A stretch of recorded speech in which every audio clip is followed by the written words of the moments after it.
This is a rough model of a dopamine molecule. It may look complicated, but when you look at its impact, you'll realize for something so tremendously impactful, it's quite simple, really. Despite that, many people find it surprisingly hard to produce and keep its systems functioning properly. Dopamine and serotonin are two of the key chemicals involved in mental health that you've probably heard of. And if you feel unsatisfied in life, it's likely that your neurological systems aren't functioning properly. And the good news is, with modern research, we can usually improve that quite significantly.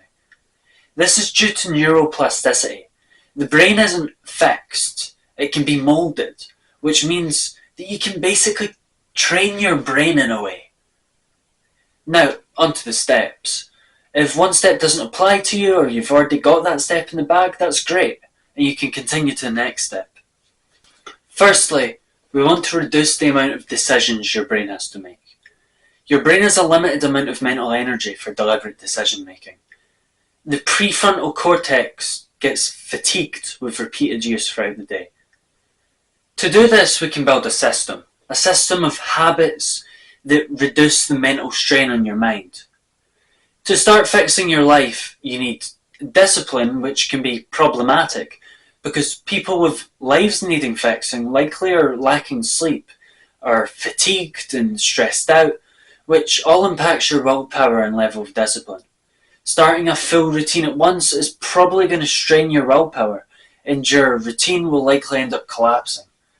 Because of this, I advise you to take it one step at a time, implementing one small change until it becomes habit before adding another. You might want to be instantly cured, but getting better is a process. Notably, if your problems are external, not a dopamine issue or lack of structure, but rather an issue related to people or a certain type of environment, and you believe that to be the main cause of your distress, then your first step should be to deal with that. And if you don't know how to do that, consult a professional, because those types of issues require more specific advice that can't be given in a video like this. So now we're left with the internal stuff. Dissatisfaction, maybe ambition, maybe that's for money or connection, or just living a good life. To start, we need a baseline, and there are two good first habits. There's a more difficult but quicker choice for getting yourself feeling better, and there's a more stable but slower choice. The riskier but quicker choice is getting a good sleep routine. Most importantly, enough hours and a consistent sleep and wake up time. From experience, this can take more discipline than the second choice, but if you succeed in building that routine, it will be a powerful step in your recovery. Sleep affects attention, self-control, and rewards processing. When it's disrupted, prefrontal cortex function drops and dopamine signaling becomes less effective. The safer option for if you want to start easier is hygiene. Just pick a simple hygiene routine, brushing your teeth, having a shower. This is good because it's low effort but highly repeatable, which makes it easier for your brain to turn into a habit.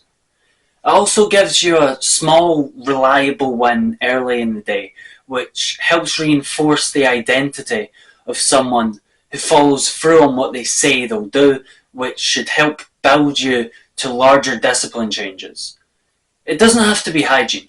If you have another task you find easier or with a bigger trade-off, maybe cleaning your room for example, then feel free to start with that instead. After you have your first habit set in as a routine, you can add your next one.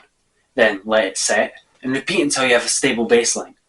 After sleep, a next good but higher discipline thing to improve is your diet. You could also put an exercise routine in place, which is scientifically proven to have positive effects on mental health. Add whatever you need routinely to set this baseline. Once you have it, congratulations, you've built the track. Now, if you're ready, you can start to move along it. This is where the advice becomes a lot more personalised, because your baseline is broadly good for everyone, what comes next is tailored to your goals and wants.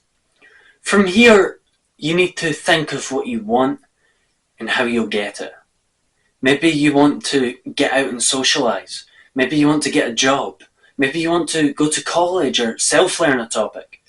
I recommend looking into a bit of philosophy because, in my opinion, that's the best subject for overall cognitive benefit. This channel has a lot of philosophy content you can browse through. If you're interested, watch my video on the best philosophy books for beginners. Anyway, let's get back on track. From here, it becomes a lot more specific to the person. So I'm going to suggest this. If you're at this stage with your baseline in place and they're looking for guidance, comment your specifics. And if this video blows up and I'm unable to give advice to them all, I'd like those of you that feel in a position to give advice to help me in responding to these comments. If you'd like to see more content like this, support the channel by subscribing, and I wish you the best of luck.